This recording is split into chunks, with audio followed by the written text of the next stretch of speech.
Welcome, listeners. Step out of the light and settle into the quiet. Tonight, we have three distinct journeys into the dark.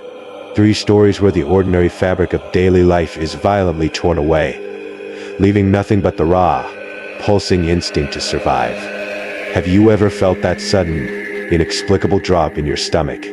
That primal alarm bell ringing in your ears, warning you that the shadows around you are no longer empty? Two night's tales are a chilling reminder that sometimes, the only thing standing between you and the unthinkable is the whisper of your own intuition.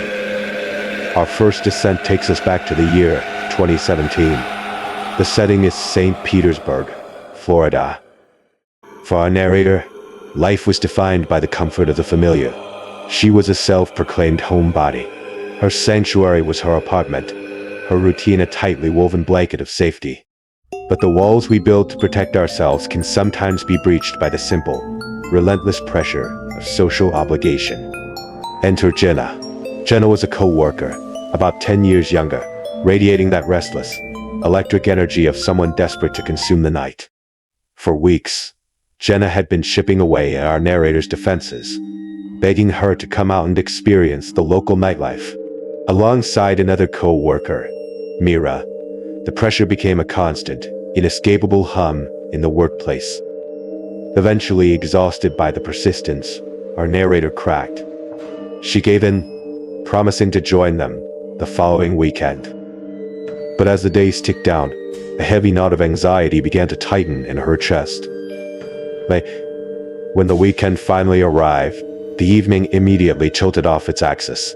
Jenna showed up at the apartment with a demand. She wanted to leave her own car parked there and have our narrator drive. The stress spiked instantly. Despite having lived in St. Petersburg for 4 years, our narrator rarely ventured beyond a tight, 4-mile radius. Her world ended at the local Walmart. Beyond that, the city was a labyrinth. Without a GPS, she was entirely blind. Reluctantly, they climbed into her car and navigated the dark streets to Mira's apartment. A brief delay, a waiting period inside, and then all three women were packed into the vehicle, Jenna barking turn-by-turn directions from the passenger seat. They finally arrived at a pulsating, overcrowded club. The air inside was thick with heat, loud bass, and the chaotic energy of a packed weekend crowd.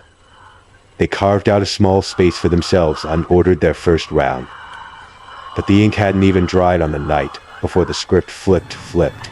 Jenna, peering through the shifting crowd, suddenly announced, "Hey, I'll be right back. I see someone I noticed it before that night." In a move that felt incredibly isolating, Jenna grabbed Mira and dragged her along, leaving our narrator completely alone in a sea of strangers. A sharp, bitter sting of annoyance flared. Why beg someone to leave the safety of their home, only to abandon them the second you cross the threshold? She waited. Minutes stretched. When Jenna and Mira finally re-emerged from the crowd, they were wearing wide, easy smiles. "My friend bought us around," Jenna declared, pressing a glass into our narrator's hand. This was a co-worker, someone she saw every day. The trust was implicit. She took the glass. She drank. By the time the night progressed, this unseen friend had supplied them with 2 full rounds. It was shortly after the third drink of the night that the atmosphere shattered. It wasn't the stereotypical spinning room. It wasn't a sudden loss of balance. It was something far more terrifying. A heavy, suffocating blanket of pure dread descended over her mind. It was a chemical terror, a visceral, screaming alarm from the deepest part of her brain. She turned to Jenna, her voice stripped of any polite pretense. "We have to go. Night." What happened next is swallowed by a void. The memory simply ceases to exist.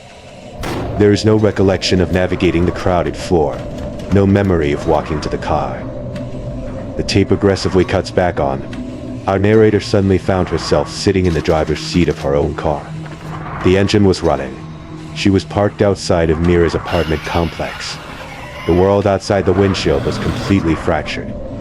From the passenger side, she could hear the voices of Jenna and Mira, She couldn't process the meaning of their words. The syllables were just noise, but the tone, the context of whatever was being spoken, hit her system like a shockwave. It was an instant, violent trigger of the fight or flight response. She didn't need to comprehend the conversation. Her biology understood one absolute truth. You are in imminent, lethal danger. Without a single word, she slammed the gearshift into drive. Her foot buried the accelerator, and the car violently tore away from the curb, leaving her co-workers behind in the dark. The substance coursing through her veins was terrifyingly potent.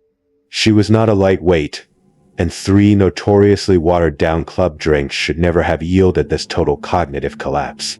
She was hopelessly lost in the sprawling grid of St. Petersburg. Her brain was a scrambled, terrifying mess. She was desperately trying to command her hands and feet to just get her home. But she couldn't focus. She couldn't process the road. And then, she stopped at a red light. The intersection was deserted. Until it wasn't. Out of the peripheral shadows, 2 figures materialized. White men. They moved with terrifying purpose, stepping right up to the glass of her driver's side window. And then, the sickening sound of the door handle being violently yanked. Panic, icy and sharp, pierced through the drug-induced fog. Her car doors had an automatic locking mechanism the moment the vehicle was shifted into gear. It was the only barrier keeping the nightmare outside. The 2 strangers were aggressively, frantically trying to rip the door open. The sheer, horrific reality of the moment jolted her nervous system just enough. She slammed her foot down, the engine roaring as she launched the car through the intersection, fleeing into the empty streets. The memory goes black again. When the darkness lifted, she was parked. Silence surrounded her. She was on a residential street lined with quiet, sleeping homes. She was staring down at her phone, her thumb hovering over the screen, but the device might as well have been an alien artifact. The drug had wrapped her mind in a suffocating layer of paranoia and profound confusion. The simplest cognitive task was impossible. She scanned the empty street. Seeing no immediate threat, her exhausted, chemically battered brain forced a shutdown. She reclined the driver's seat and plummeted into a deep, synthetic sleep. She awoke hours later. The clock read 5. Like 0 a.m. The toxic fog had thinned just enough. Her hands were shaking, but she could operate the GPS. She mapped the route, drove to her apartment, and collapsed into her bed. When she woke again, the sun was high. It was 11. Her phone screen was lit up with 20 missed calls. Most were from Gina, a few from another worried friend. She dialed Jen's number. The voice on the other end was frantic, demanding to know where she had vanished to. Our narrator didn't hold back. What do you mean? She snapped. Your friend spiked my drink, and I wasn't sticking around to find out what was going to happen next. The line went quiet for a fraction of a second before Gina uttered a response that would freeze the blood in anyone's veins. The spiked drinks were meant for you. A casual, horrifying admission. It was the smoking gun. Jenna knew. Jenna was involved. The conversation abruptly ended with Jenna coldly stating she would come by to collect her car. But as the narrator sat in her apartment, the fragmented memories began to sharpen. The red light, the 2 shadowy figures, the violent pulling at her door. Had it been a chemical hallucination? A nightmare born of the drug? She walked out to her car to look. She approached the driver's side and stopped dead in her tracks. The plastic casing of her handle was completely gone, torn away.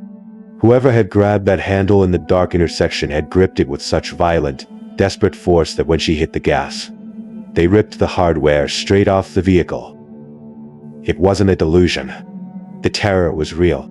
2 men had tried to pull her from her car while she was drugged, alone, and defenseless in the dead of night. She had narrowly escaped a fate she couldn't even bring herself to imagine. She never spoke a single word to Jenna again. The lesson here is written in cold, hard survival. When your gut screams at you to run, you don't ask questions. You run. Take a breath, listeners.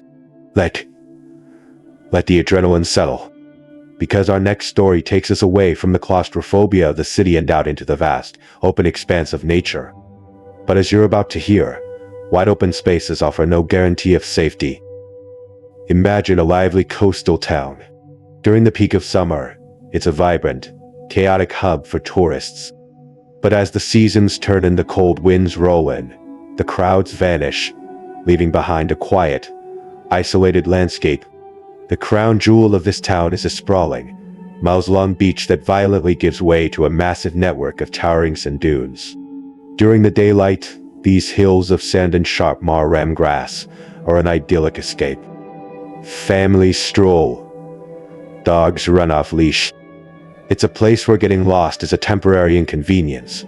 Walk in any direction for 20 minutes, and you'll inevitably hit the ocean or the safety of the main car park. But the landscape changes when the sun goes down. It was a few weeks into the new school year. The evenings were already surrendering to the dark, much earlier. Our narrator, a teenager, was part of the local scout organization. The group was tiered by age: the youngest beavers, the cubs, the teenage scouts, and the oldest tier, the venturers, aged 16 to 18. Every Thursday night, they gathered day. And on this particular Thursday, it was a night of tradition. It was the first meeting after the summer break, which meant the initiation hike. The ritual was simple. The entire troop met at the car park bordering the dunes.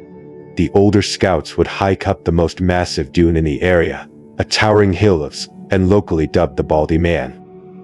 The incoming 12-year-olds would then have to navigate the dark dunes, following the path to the top.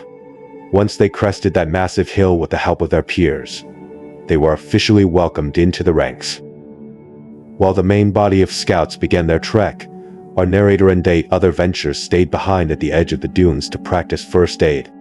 For nearly an hour, they rails under the fading light. But youth brings a restless energy, and soon, they decided they had enough time to plunge into the dunes and catch up with the others. The tide was high, the aggressive waves swallowing the flat, easily walkable beach. Their only option was to cut directly through the chaotic, rolling hills of the dunes themselves. The group naturally fractured based on speed. Our narrator and a friend, named Noah, pushed ahead. They shouted back to their leader that they were going all the way to the Baldy Man to find the younger kids. Hearing this, 2 other ventures, Thomas and Ewan, broke off to join them. The rest of the older teens hung back, establishing a breadcrumb trail of paired-up checkpoints along the ridges so the forward team could find their way back in the dark. And so, the 4 boys plunged into the pitch-black wilderness. There were no flashlights, night, no headlamps, just the faint, ghostly glow of a crescent moon. They scrambled up the shifting, unstable slopes, tumbling down the other side, the sharp, rigid dune grass whipping against their shins. Light. They pushed deeper and deeper into the undulating hills. Far off in the distance, silhouetted against the night sky, they could see the faint outline of the younger scouts atop the Baldy Man. It was farther than they had calculated. Exhausted, legs burning, the 4 boys stopped to catch their breath on a high, sandy ridge.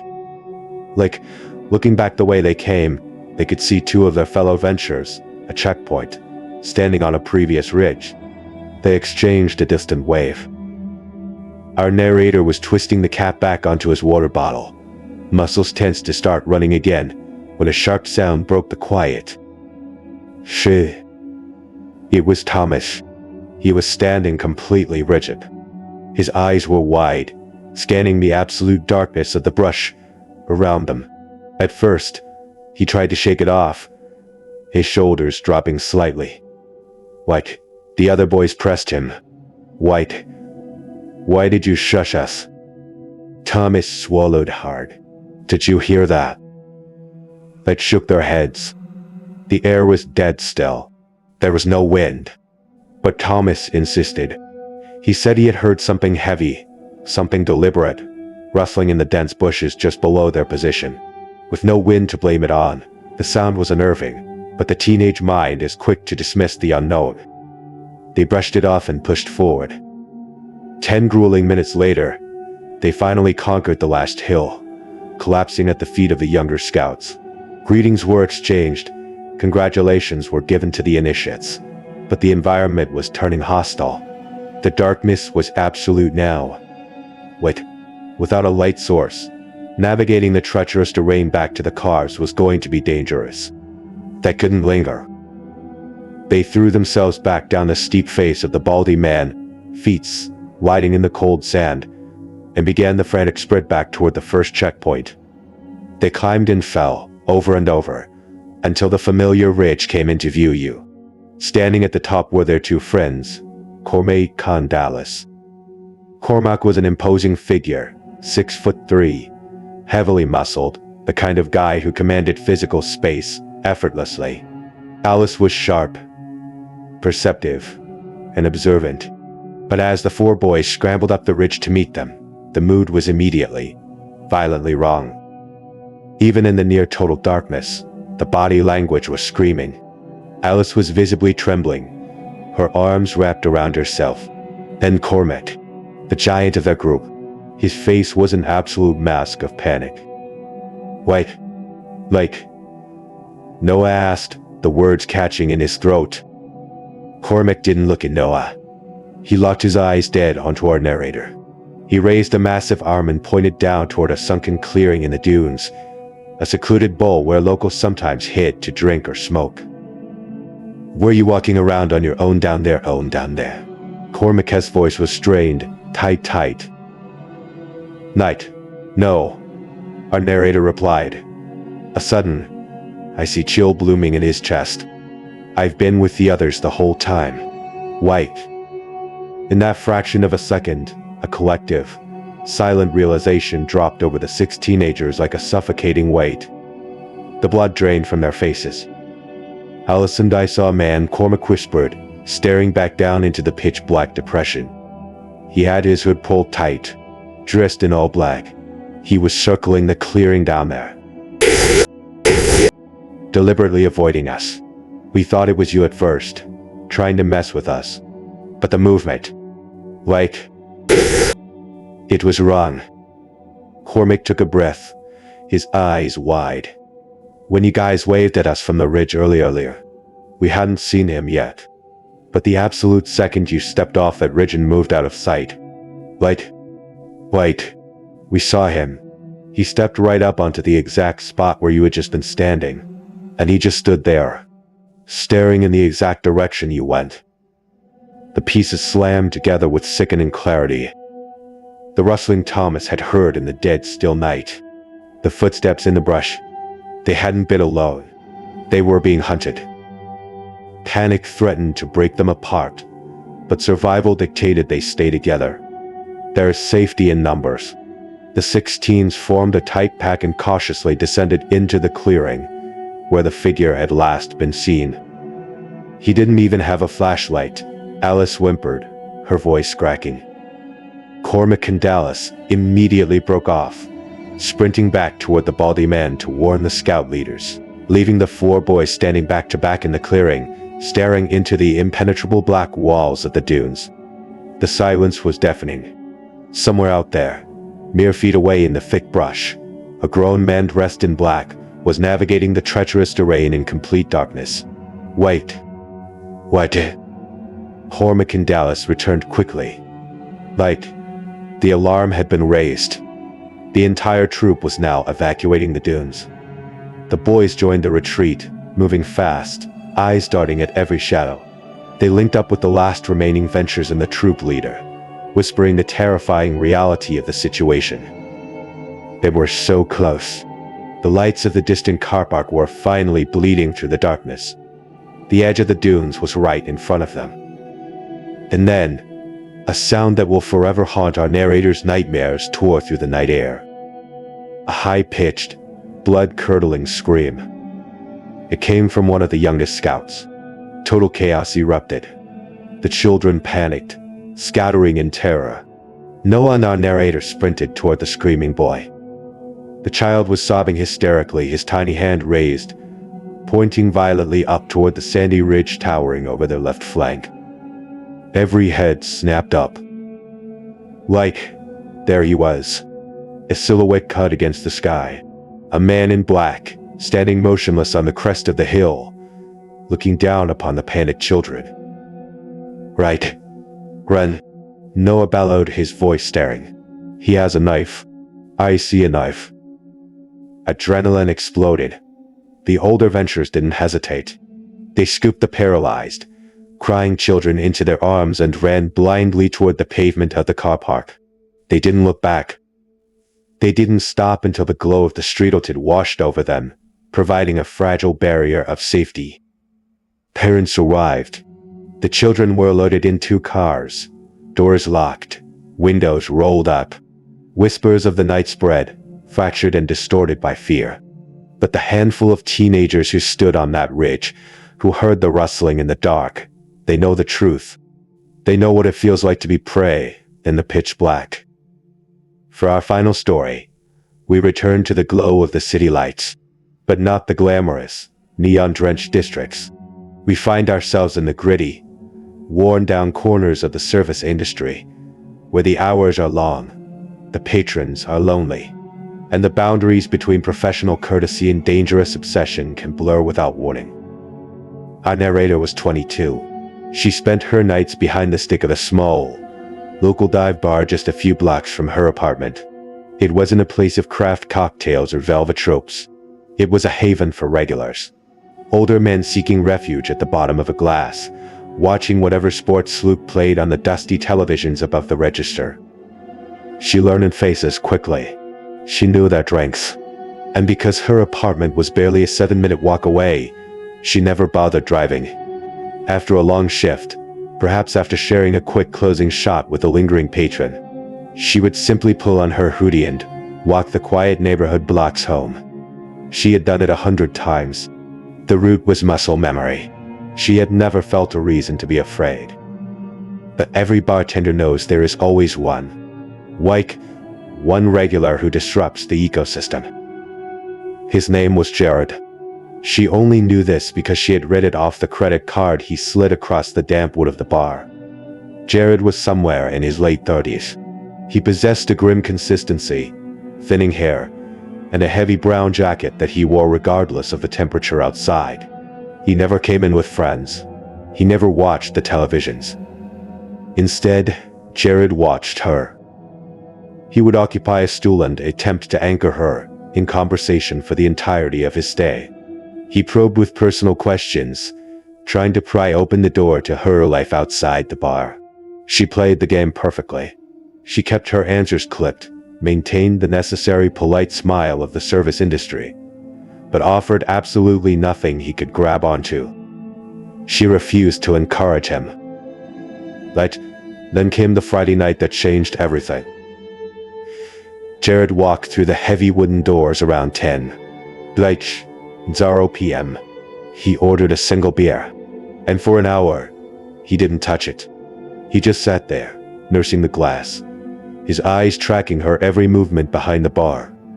It wasn't an unblinking, cinematic stare. It was worse. It was a barrage of constant, calculated glances. Whenever she looked up, he was looking. Whenever she caught his eye, he would quickly avert his gaze. It was the behavior of a predator assessing its environment.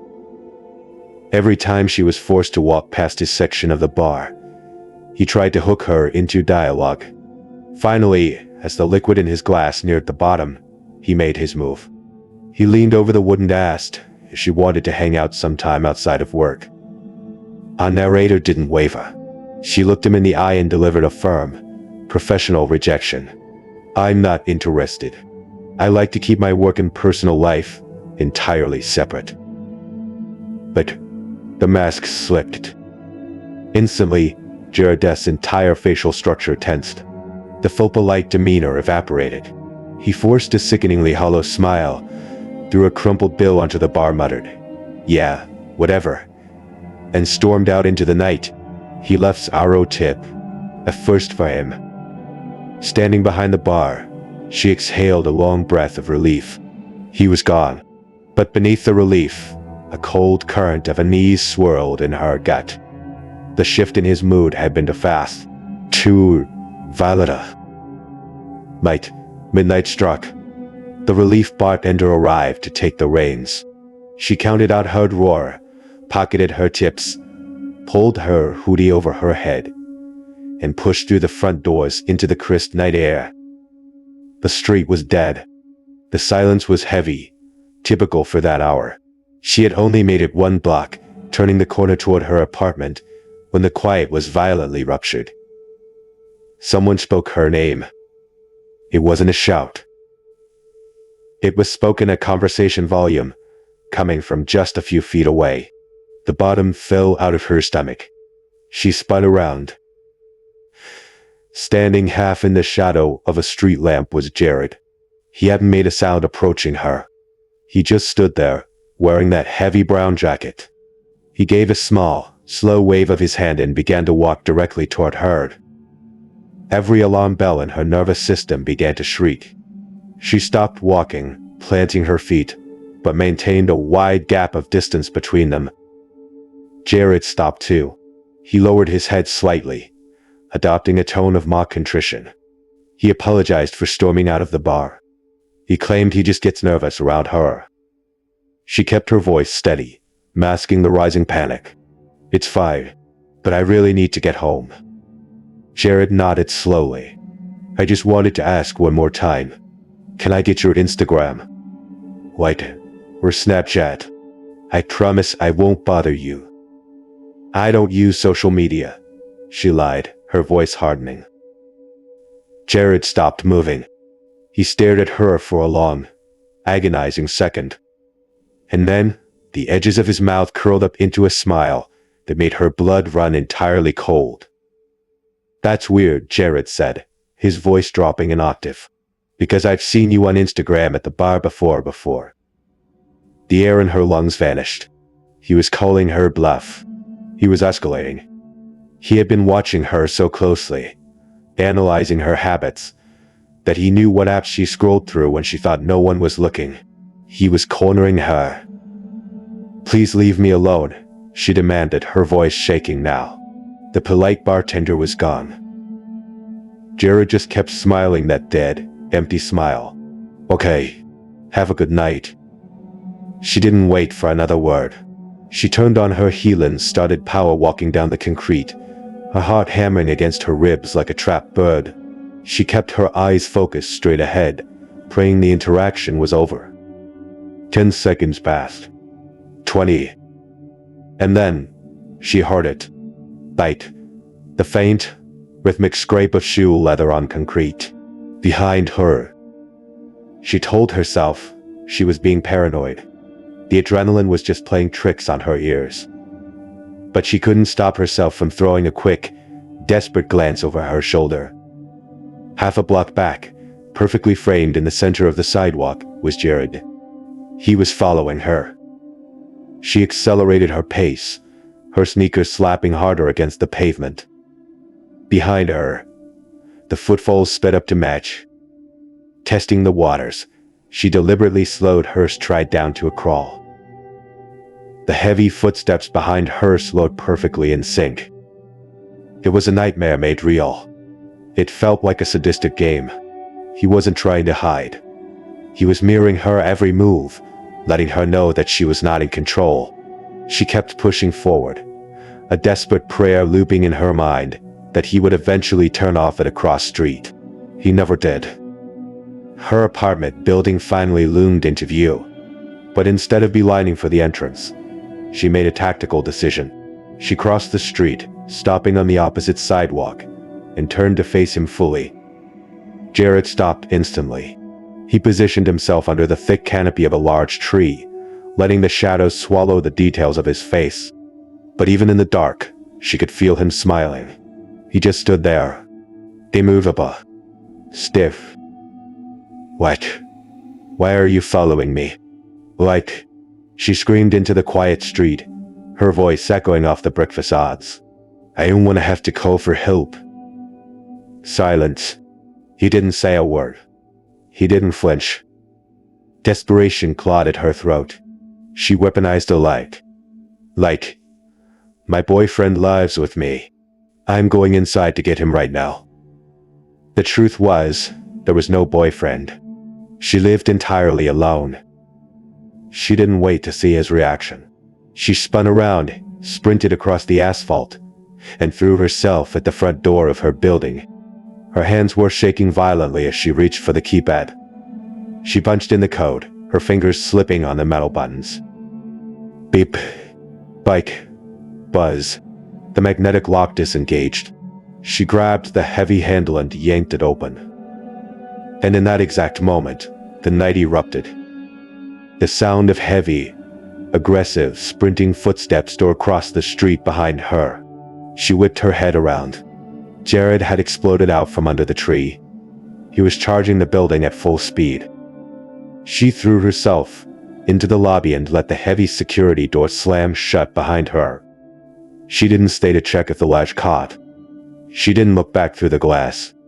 She bolted for the stairwell, taking the steps two at a time, her lungs burning as she scrambled up to the second floor.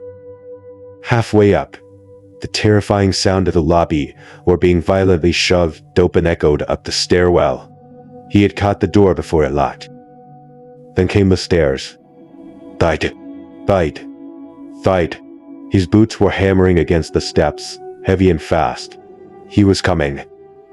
She reached the second floor landing and sprinted down the narrow hallway toward her apartment at the very end.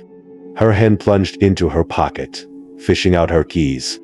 Her fine motor skills were disintegrating under the absolute terror. The keys clattered in her shaking hand. She almost dropped them. The sound of his footsteps crested the top of the stairs. He was in the hallway. She jammed the key into the deadbolt. She turned it, pushed the door open, threw her body inside, and violently slammed the door shut, twisting the lock closed in a fraction of a second. She didn't even have time to exhale. The right, boom. An explosion of kinetic energy hit the other side of the door. Jared had thrown his entire body weight against the wood. The impact was so severe that the drywall shuddered and the door frames groaned. She screamed, scrambling backward into her living room, frantically digging her phone out of her pocket. Dude. He hit the door again, harder this time. The terrifying sound of a man trying to shatter the frame, trying to force his way into her sanctuary. And then, a sudden, sharp noise from the hallway. Another door swinging open. A booming, angry male voice echoed through the corridor. "What the hell are you doing?" The assault unheard were stopped instantly. Dead silence hung in the air for one agonizing second. Then, the frantic, panicked sound of footsteps retreating down the hall and scrambling back down the stairs. She crept forward, holding her breath, and pressed her eye against the peephole. Standing in the hallway was her neighbor, an older man who lived directly across from her. He was in his pajamas, his face twisted in confusion and rage. Down the hall, Jared was already disappearing down the stairwell, fleeing into the night without a single word. Her neighbor stepped forward and knocked gently on her, asking if she was alive, if she was okay. She undid the deadbolt and pulled the door open a few inches. She collapsed into sobs, the adrenaline finally breaking. She stood in the doorway, shaking uncontrollably, and told him everything. He stood guard in the hall with her, explaining that the violence of the banging had woken him up. He thought a home invasion was in progress. "Mate, the police were called. They ride fast." The flashing lights painted the street outside her window. The officers took the report with deadly seriousness. She handed over the name from the credit card, Jared. The building manager was woken up and the security footage was pulled. It was all there in black and white, Jared sprinting through the door after her, his violent charge down the hall. The next day, her boss surrendered the bar footage. The phone rang the following afternoon. It was a detective. They had his full name, Jared Perez, and the case wasn't being filed away. The prosecutor was moving forward.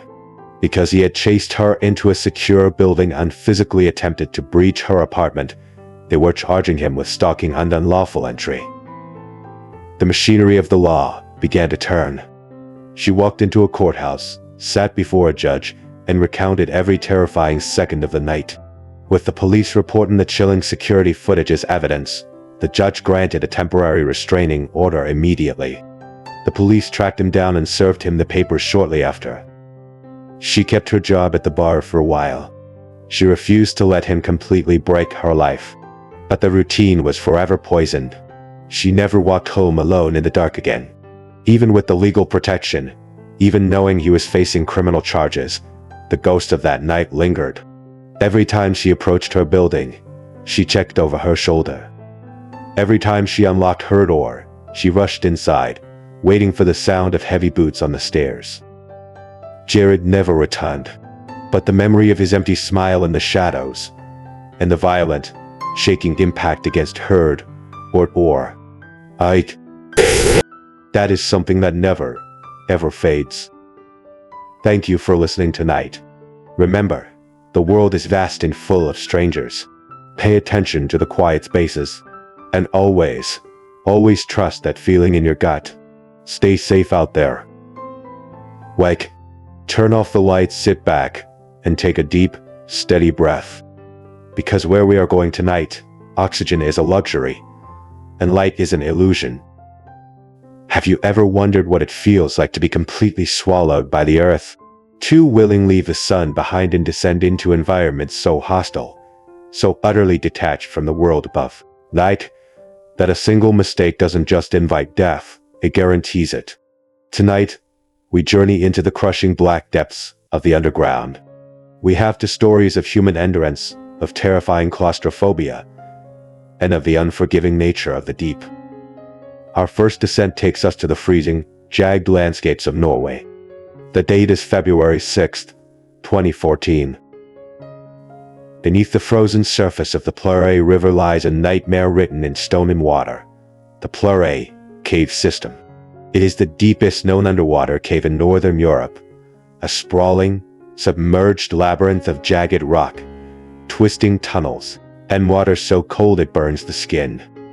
A team of 5 elite Finnish cave divers had traveled here with a singular, incredibly dangerous objective: to traverse a newly discovered route. The plan was to enter through a hole cut into the river's ice, descend 130 meters into the flooded bowels of the earth, navigate a treacherous connection between the entrances, and emerge on the other side. Even on paper, the dive was a monumental risk. There was almost zero existing data on how to safely navigate this newly found connection. The water was pitch black. The physical spaces they would have to squeeze their bodies through were horrificously tight.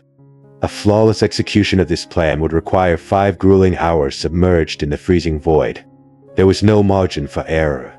A torn dry suit, a malfunctioning valve, or a momentary lapse in navigation meant a slow, agonizing death in the dark.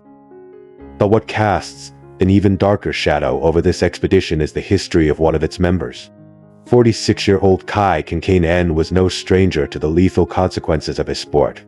Just 1 year prior, in the murky depths of a quarry in central Finland, Kai had watched his closest friend and longtime diving partner perish. The trauma of that loss was still fresh, a ghost haunting his every breath. Yet here he was, pulling on his thermal layers, preparing to plunge into an even more unforgiving abyss. Joining Kai were 4 other highly experienced divers: Patrick G. on Q Vist, Jari Huataranen, Jari Yusimaki, and the youngest of the crew, 33-year-old Ves Aranen. They stood on the frozen river, the brutal Norwegian wind howling around them, and cut a sharp triangular hole into the thick ice. That dark, triangular mouth was their gateway to the underworld. To mitigate the massive risks, they employed a strict strategy. They would not dive together. The passage was too narrow, and the silt kicked up by their fins would obliterate visibility. In the pitch black of an underwater cave, losing your sight is the first step toward losing your life. They split into two teams. Patrick and Jari Hugh, a Terran N, would go first, utilizing motorized underwater scooters to pull them through the black water and conserve their physical energy. 2 hours later, Kai, Vesa, and Jari Uzumaki would follow, allowing the disturbed sediment enough time to settle back to the cavern floor. Patrick and Jari Hugh, a Terran N, slipped into the freezing water. The ice closed over their heads. They descended, down 34 meters, gliding through the first long stretch of the cave. Their high-powered beams cut through the gloom, illuminating ancient, water-carved rock. At first, the cavern seemed merciful. But they emerged into a massive, partially flooded chamber containing a pocket of breathable air. It was over 250 meters long, a silent, echoing vault deep inside the earth. Here, they rested. They checked their gauges. Everything was proceeding perfectly. But the earth is deceptive. As they left the air chamber and plunged toward the absolute deepest section of the Pleury system, the rock walls began to close in around them. The sprawling tunnels narrowed violently into a suffocating light restriction, culminating in a sharp, jagged turn. A diver fully loaded with heavy bailout cylinders and life support gear could barely scrape through. But at this depth, there was no reversing. The only way out was forward. Patrick took the lead. He maneuvered his scooter, contorting his body to negotiate the brutal angle of the rock. He was hyper-focused on the stone scraping against his suit when the beam of light behind him vanished. Patrick froze. He looked back into the suffocating darkness. Suddenly, Jari Huatera and S flashlight flared back to life. But it wasn't a steady beam. It was strobing, flashing rapidly, erratically through the murky water. It was the universal, desperate signal for severe distress. Patrick abandoned his forward momentum and scrambled back through the terrifyingly narrow gap. When his light hit his friend, his blood ran cold. Jari was hopelessly stuck. One of his heavy bailout gas cylinders had wedged violently into the jagged rock of the cave wall, pinning him like an insect trapped in amber. But the snag wasn't the real danger. The real danger was in Jari's eyes. He was panicking.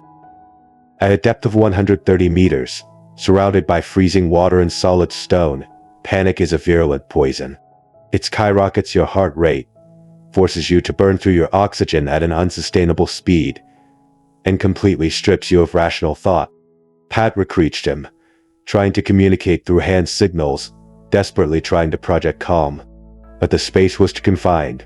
Patrick couldn't get a proper grip without risking a tear in his own suit, which would kill him instantly. He had to fix the mechanics of the trap. Patrick let go of his scooter, carefully wedged himself into the rock, and managed to physically force Jari's tangled cylinder a few meters forward, breaking the snag.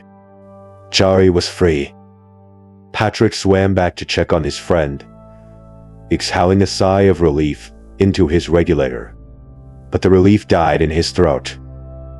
The situation hadn't improved. It had catastrophically degraded. Somehow, in the frantic struggle to free himself, Jari's breathing regulator had slipped from between his teeth. Patrick lunged forward, grabbing the life-saving mouthpiece, and forced it back into Jari's mouth. But there were no bubbles. There was no rhythmic sound of inhalation. It was too late. Jari's lungs had already drawn in the freezing, merciless waters of the Pleury River. Patrick floated in the crushing dark, staring into the face of his friend, who was now just a lifeless body suspended in the narrowest section of the cave. A primal, agonizing scream built in Patrick's chest, but he choked it down. He couldn't scream. He couldn't cry. If his breathing rate spiked, if his own panic took hold, he would be dead in minutes. He forced his mind into a cold, mechanical state of survival. He looked down at his dive computer strapped to his wrist to calculate his decompression time, the mandatory hours he would have to spend hanging in the freezing, white water on his ascent to allow the nitrogen to safely leave his bloodstream. Before the accident, It had read 120 minutes. Now, glaring back at him in the darkness, the digital display flashed a horrifying number. 400 minutes. The struggle, the elevated heart rate, the time spent at maximum depth had destroyed his profile. A 5-hour dive had just mutated into a 9-hour sentence of solitary confinement in freezing water. And every extra minute he spent staring at Jar, his body was adding to that clock. He had no choice. Pat turned his back on his dead friend, pointed his light into the abyss, and began the long, agonizing swim toward the second exit. He was entirely alone. But what Patrick couldn't know, what his isolated mind couldn't possibly grasp, was that the nightmare was just beginning for the others. Because exactly 2 hours behind him, the second team was swimming directly into the slaughterhouse. Mike, Vesa, Jari Yusimaki, and Kai were gliding through the dark, unaware that the parameters of their reality had completely collapsed. As they descended toward the deep restriction, a sound pierced the heavy silence of the water. It was an electronic distress beacon. Vesa, swimming point, felt his stomach drop. He kicked his fins harder, pushing his light ahead, praying it was just a dropped piece of gear. His beam cut through the black and illuminated the choke point. There, wedged directly in the path of the narrow tunnel, was a lifeless body of Jari Huatir and N. The psychological impact was devastating. Vesa was forced to hover there, staring at the corpse of his friend, realizing with mounting horror that the body was physically blocking the only way forward. He couldn't just swim around. To survive, he would have to literally wedge his own body against the corpse and violently squeeze his way past. He considered turning back, but turning back meant swimming against the current, adding up to 12 hours of decompression time. They didn't have the oxygen for that. Reversing course was a death sentence. The only way out was through the dead. As Vesa wrestled with this grotesque reality, Jari Yusimaki glided up behind him. His light fell on the obstruction. Unlike Vesa, Jari Yusimaki's psychological armor shattered instantly. He saw the body of his namesake, saw the impossible bottleneck, and his mind simply snapped. The panic was immediate and catastrophic. His breathing became incredibly rapid, a frantic, shallow panting that echoed horribly through the underwater communicators. Kai, bringing up the rear, saw the chaos unfolding. The ghost of his friend from the Moja Lokware must have screamed in his mind. He swam forward, grabbing Jari Yusimaki, trying to ground him, trying to pull him back from the brink. But you cannot reason with raw, biological terror.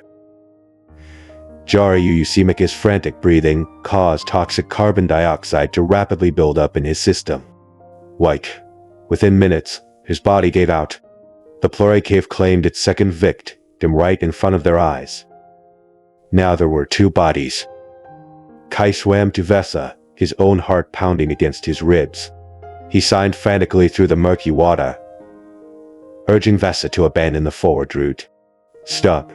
Turn back. We have to go back. But Vesa refused. He looked at the bodies, looked at the rock, and made his choice. He began violently kicking, contorting his body, physically forcing his way past the tangled limbs and gear of the dead. Kai watched him disappear into the blackness.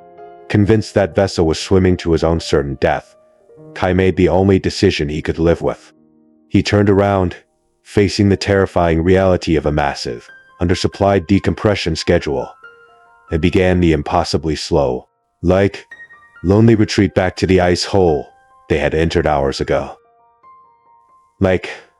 Miraculously, Vesa had squeezed through. Now, deep beneath the Norwegian ice, there were 3 survivors. Patrick, Kai, and every single one of them believed they were the last man standing. They all believed their friends were dead. For hours, they hung in the freezing, pitch-black water, undergoing the excruciatingly slow process of decompression, alone with their thoughts, alone with the images of the dead.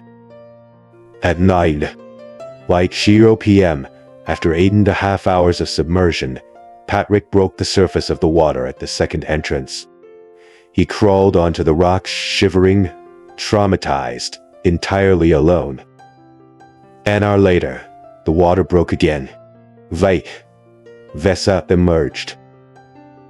Miles away, on the other side of the cave system, the clock struck 1. A hand smashed through the thin layer of ice that had formed over the original entry pond. Kai dragged his freezing, exhausted body out of the water. He stumbled through the snow, reaching the team's van. He collapsed into the driver's seat, turning the heat on full blast. He stared out into the dark wilderness. He didn't know if he was waiting for ghosts, but he refused to leave. In our past, at 2, like surge of boots, on snow broke the silence. Patrick and Vesa emerged from the tree line. The 3 survivors looked at each other, carrying the heavy, silent knowledge of the 2 men they had left behind in the dark. We leave the freezing waters of Norway, but we do not leave the dark. Our second story takes us away from the threat of drowning and introduces a terror of a completely different magnitude: the crushing weight of the earth itself. For years after the disaster at Plare, a different kind of expedition was taking place in the remote mountains of Abkhazia. Hidden deep within this rugged terrain is a scar in the earth known as the Varyovikina Cave. Varyovikina is not just a cave, it is an abyss. It plunges a staggering 2,200 meters into the crust of the earth. To put that into perspective, fewer human beings have stood at the bottom of Varyovikina than have floated in the vacuum of outer space. In September of 2018, a hardened team of Russian cavers, commanded by an explorer named Pavel Demidov, arrived at the lip of the abyss. They were not strangers to this darkness. Astonishingly, they had conquered the cave just months prior, setting the world record for depth that the underworld calls to certain minds, and they had returned.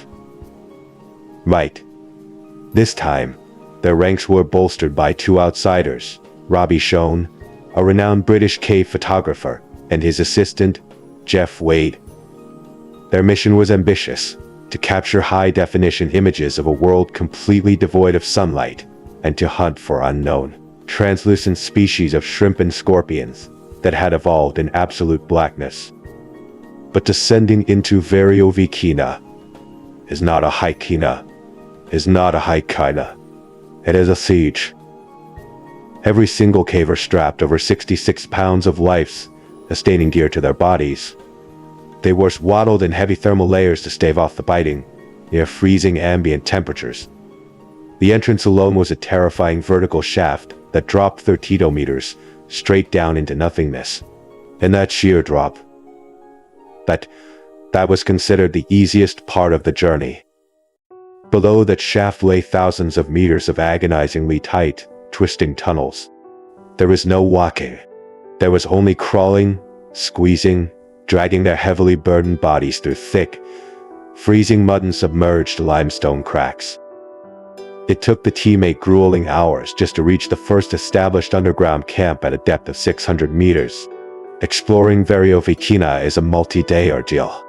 Previous expeditions had painstakingly carved out 6 subterranean campsites along the route, small, miserable pockets where explorers could strip off their soaking wet gear, consume a massive amount of calories, and try to sleep while the earth pressed down on them from all sides. For 4 days, they fought gravity and stone, descending deeper and deeper into the belly of the planet. Finally, exhausted but victorious, they reached the ultimate depths.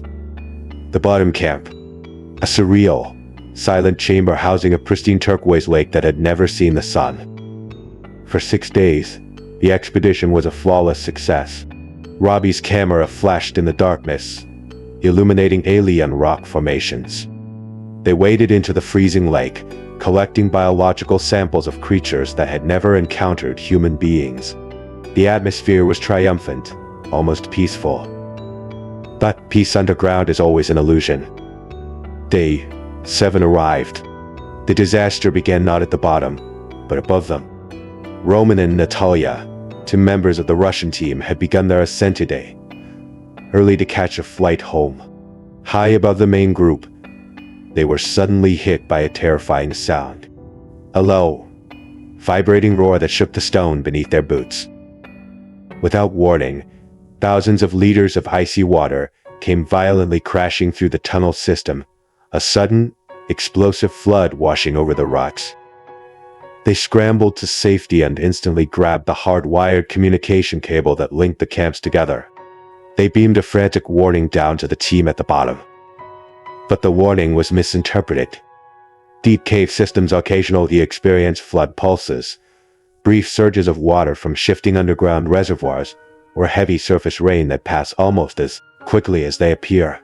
Pavel and the others at the bottom assumed this was a standard pulse. They acknowledged the warning, but they didn't panic. They simply carried on. It was a fatal miscalculation. Minutes later, the quiet serenity of the bottom camp was violently shattered. A massive chasm located just meters from their tents suddenly detonated. It didn't just leak. It exploded. A roaring, frothing river of freezing water vomited out of the rock wall, surging into their campsite with terrifying speed. They stood frozen for a fraction of a second, praying it would taper off. It didn't. The water level began rising inches by the second. The realization slammed into them with the force of a physical blow. The entire chamber, their only sanctuary, was about to be completely submerged. They had waited too long. Panic threatened to consume the camp, but Robbie Schwann's survival instincts overrode his fear. He didn't speak. He just moved. He violently shoved himself into his heavy, soaking wet caving suit, his hands moving with frantic precision. He grabbed his ascender, practically threw himself at the main climbing rope that led up and down to the chamber, and clicked in. He looked up. The route they had used to descend days earlier, the tight, winding tunnels, was no longer a dry path. It was a violent, rushing waterfall. Facing absolutely impossible odds, Robbie clenched his jaw, gripped the rope, and began to climb directly into the deluge. The physical toll was instantaneous. The water pressure hammering down from above was staggering. It battered his helmet, pounded against his shoulders, and made the simple act of drawing a breath feel like inhaling broken glass. Every inch of upward progress required a Herculean output of energy. But Robbie couldn't stop. He knew he was the tip of the spear. If he faltered, if he slipped and blocked the rope, every single person behind him would drown in the dark. For hours, he fought a war against gravity and water. His muscles burned with lactic acid. His hands were numb from the freezing torrent. But eventually, miraculously, he hauled himself up into a higher section of the cave where the cavern widened, and the water had diverted down a secondary shaft. He collapsed onto a jagged shelf of dry rock. He found an anchor point, clipped himself securely to the stone, and lay there, gasping for air, his chest heaving. Minutes later, a faint light bobbed in the darkness below.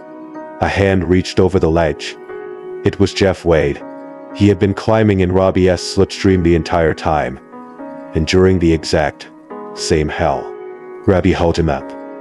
They sat together on the rock, shivering violently, coughing up muddy water. But the relief was instantly crushed by a heavy, terrifying silence. Where were the Russians? They stared down into the flooded shaft they had just conquered. Nothing but black rushing water. Neither of them had any idea if Pavel and the rest of the team had managed to reach the rope in time, or if they were currently floating lifelessly in the flooded chamber below. They couldn't afford to wait to find out. The water level in their current tunnel was still rising. If they stayed, they would be trapped again. They forced their battered bodies to stand and resume the excruciating climb. Hours bled into one another. It was a mindless repetition of reaching, pulling, and gasping for air in the near-freezing dark. Finally, they dragged themselves into the upper camp, located at a depth of 1,900 meters. It was relatively dry. 15 agonizing minutes passed. Robbie stared down the tunnel, his mind cycling through the darkest possibilities. And then, a flicker. A dancing beam of light, cutting through the gloom. Light. Then another. One by one, 5 exhausted, battered, soaking wet figures dragged themselves out of the lower depths. The Russians had made it.